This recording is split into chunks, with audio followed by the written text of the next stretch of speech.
I've tried to forget. I've tried drowning it in liquor, burying it in silence, pretending it never happened.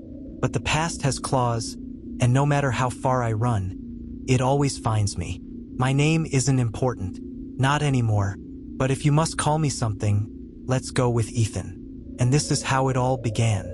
At 25, I had a life that people envied. A steady job, a loving wife, a future. Olivia and I were high school sweethearts, the kind of couple that made people believe in fate. When we got married, it felt like the world aligned just for us. She was my everything, my anchor in a storm I didn't even realize was coming. Then the accident happened. One moment of carelessness at work, and I was laid up for months, watching the walls close in. Olivia picked up extra shifts while I drowned in a bottle. It wasn't long before the love in her eyes dulled, replaced by exhaustion, disappointment. The day she left, I barely had the strength to fight it. I signed the divorce papers, let her take the house, let her take everything that mattered. I moved into a dingy apartment on the edge of the city, one of those places that only exists until the rent spikes and the real tenants move in. It was supposed to be a fresh start. Instead, it became my prison. The silence was unbearable. I'd never truly been alone before, and now, the emptiness stretched its fingers into every corner of my life. At first, it was just loneliness, the kind that settles in your bones and whispers in your ear. But then it became something else. The shadows in my apartment didn't sit still. The doors moved. My reflection lingered half a second too long in the mirror. And the whispers, God, the whispers started before I was ready to hear them. One night, half drunk, I laughed at some dumb TV show. The response came immediately, right at my ear, a voice that wasn't mine. Idiot. I spun around. The room was empty. The only sound was my ragged breathing and the laughter on the TV, now warped and distant. Then softer. Hey! It was closer. Too close. I bolted from the couch, my hands clenched into fists. Who's there? The answer came in my own voice, twisted, wet. Wrong. Who's there? The cops came, but of course they found nothing. Just a man they thought was losing his mind. But it wasn't over. It had only just begun. Then the memory came back, one I had no recollection of before. I was small, curled up in my mother's lap. Her voice was soft, lilting, hypnotic. There are places between places, she whispered, her fingers tracing patterns into my hair, where the rules are different, where they listen. Who listens? I had asked, my child's voice trembling. She hesitated.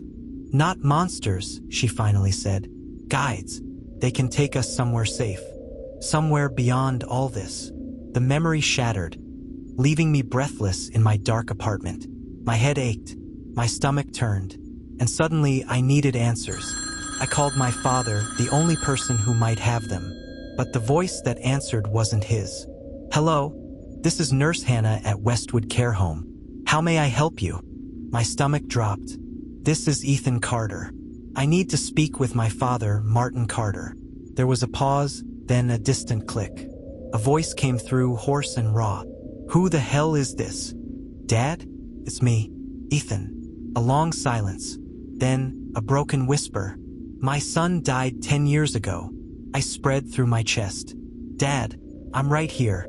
I'm alive. That's not my son's name. His voice cracked. My boy was Daniel. The world tilted. Please, Dad, not this again. I just need Mom's maiden name. Maybe I have family I never knew about. Emily? His voice softened. Her brother, Jonathan, lives out in the woods. Strange man. My pulse thundered. Jonathan who? He hesitated before finally saying the name. And with it, everything I thought I knew about myself came crashing down.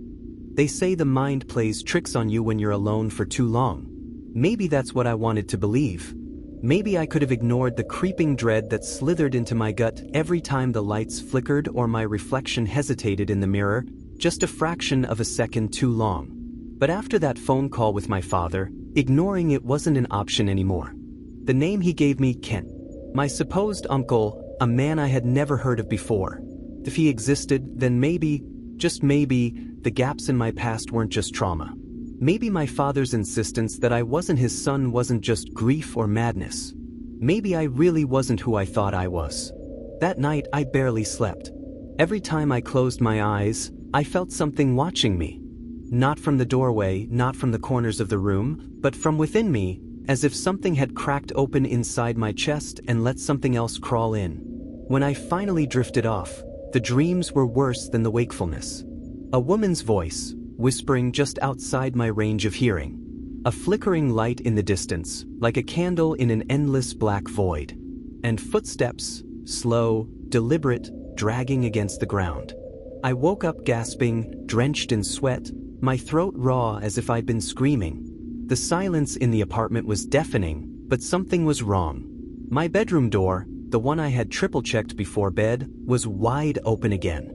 I wasn't alone. I spent the next day spiraling.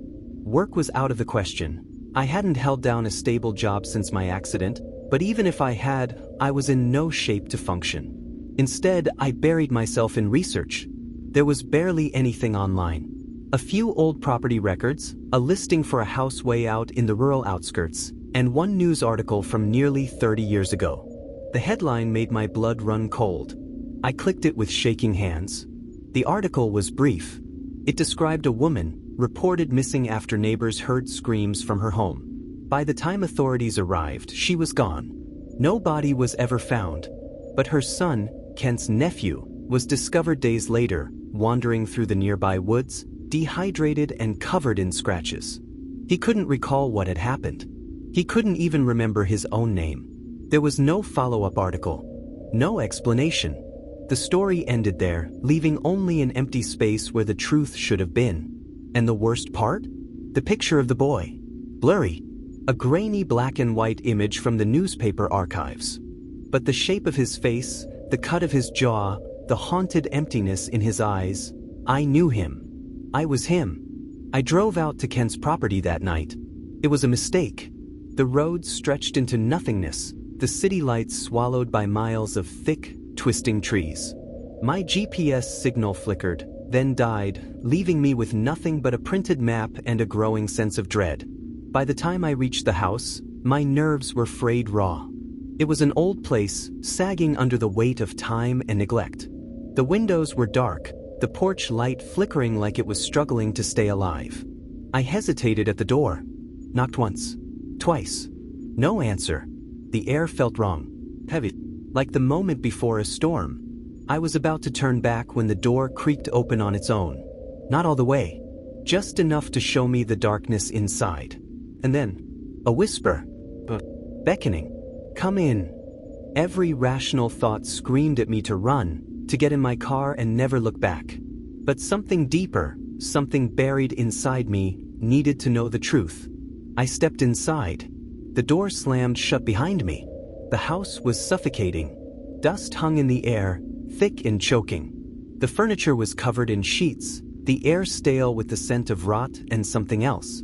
Something metallic. Kent. My voice came out hoarse. It's Sean. I think I'm your nephew. Silence. Then, from deeper inside the house, the sound of something shifting. Slow, deliberate footsteps against warped wooden floors. And a voice. You came back. A figure emerged from the shadows. Gaunt. His face was lined with age, but his eyes were alive with something feverish. Something like recognition. You shouldn't be here, Kent whispered. They don't like it when you remember. Who? My voice cracked. Who doesn't like it? He didn't answer. Instead, he reached into his pocket and pulled out something small, something old. He pressed it into my hands with shaking fingers. A locket. Rusted, its clasp barely holding together. I pried it open and nearly dropped it. Inside, a picture. Faded with time. A woman, her hair cascading in copper waves, her hazel eyes shifting between colors. My mother. Kent's breathing was shallow. They're already here. You need to leave. The shadows in the room began to pulse. Something moved behind me. Turned, and the lights went out. I don't remember running. I don't remember getting into my car or driving back through those twisting roads. All I remember is waking up in my apartment, the locket still clenched in my fist, my knuckles white. I checked my phone. No missed calls. No proof that I had ever left. And my bedroom door? Wide open. The whisper came again that night. So gentle. Right against my ear. "Welcome back, Noah." I wasn't Sean. I was never Sean. And whatever had been waiting for me all these years had finally found me again. The words echoed in my skull, "Welcome back, Noah." I stumbled backward, away from the mirror, heart slamming against my ribs. My reflection remained frozen for half a second longer than it should have before it followed my movements. The room spun. My name was Sean. It had always been Sean. Hadn't it? The locket on my nightstand gleamed under the dull light of my bedside lamp, mocking me. I had left it behind at Kent's, hadn't I? I forced myself to approach it, fingers trembling as I flipped it open. The image of the woman inside seemed different. Her once soft features were sharper now, her hazel eyes locked onto mine, unblinking. A whisper skated across my ear, just like before. "You've come home." The apartment suddenly felt suffocating, the walls closing in. I grabbed my keys and bolted, lungs burning as I raced down the stairwell and out into the night air. The city hummed around me, indifferent to the unraveling of my reality. I needed answers. Real ones. The only place left to go was Kent's. The drive out to the sticks was a blur. The GPS glitched again, static buzzing in and out, but I knew the way. Somehow I just knew. The old house stood as it had before, dark and looming, but this time, the porch light was on. A welcoming glow, or a trap?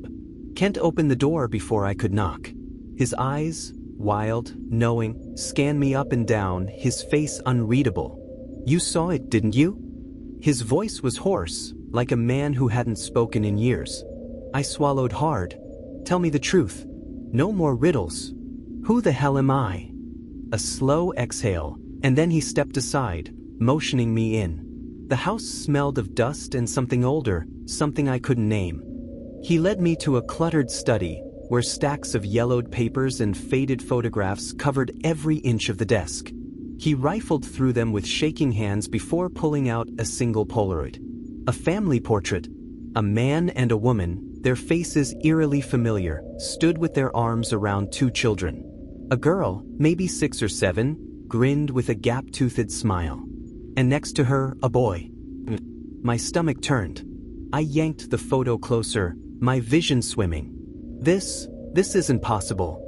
Kent rubbed a hand down his face, exhaustion lining his features. "You were taken, Noah.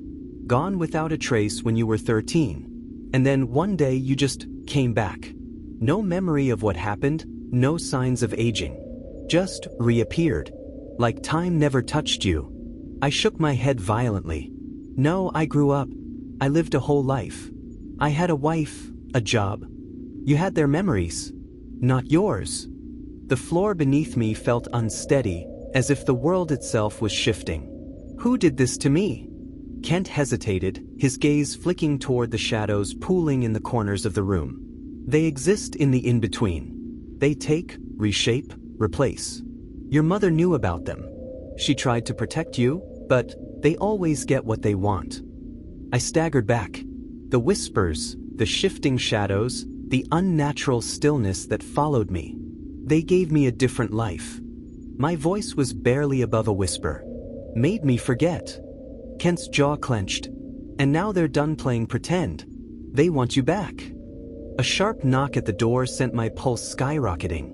The house groaned, the lights flickering in warning. Kent shot up from his chair, grabbing my arm with bruising force. "You can't go back to your apartment. You can't go anywhere familiar. If they find you..." The front door burst open.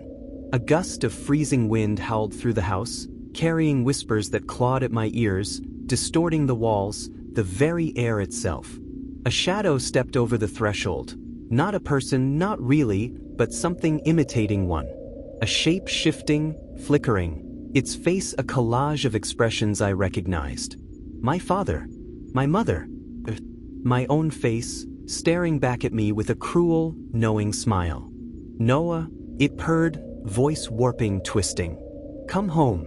My body locked up, an unseen force pressing down on my limbs, my breath catching in my throat. Kent roared something, lunging forward, but the figure merely lifted a hand. Kent flew back, slamming into the wall with bone-crushing force. Pain lanced through my skull as memories flooded in, fractured, fragmented. My mother, holding me close, whispering frantically. A room bathed in impossible light. Hands, too many hands, reaching. And then the nothingness. The thing stepped closer, its shifting features stabilizing into one I had tried so hard to forget. Mom. A smile wrong and too wide. Like we've always wanted. The shadows surged, swallowing everything in darkness. And then, nothing. I woke up gasping, my body drenched in sweat. The ceiling above me was unfamiliar, sterile white tiles bathed in fluorescent light. A beeping sound pulsed steadily beside me. A hospital. A nurse noticed my movement and rushed over, her eyes widening. Mr. Carter? Oh my God, you're awake? You've been missing for weeks. My head throbbed as I tried to sit up. Where am I? She hesitated. Hawthorne Psychiatric. A slow, creeping dread unfurled in my chest. What happened to me? She bit her lip. Your father found you wandering outside your childhood home, completely unresponsive. You kept saying one thing over and over. I swallowed hard. What was I saying? Her expression darkened. You kept saying, I am not Noah. The beeping of the heart monitor quickened. She reached for my arm. You're safe now. You're home. But as she said it, the overhead lights flickered. The shadows in the corners of the room pulsed. And I knew I was never really home at all.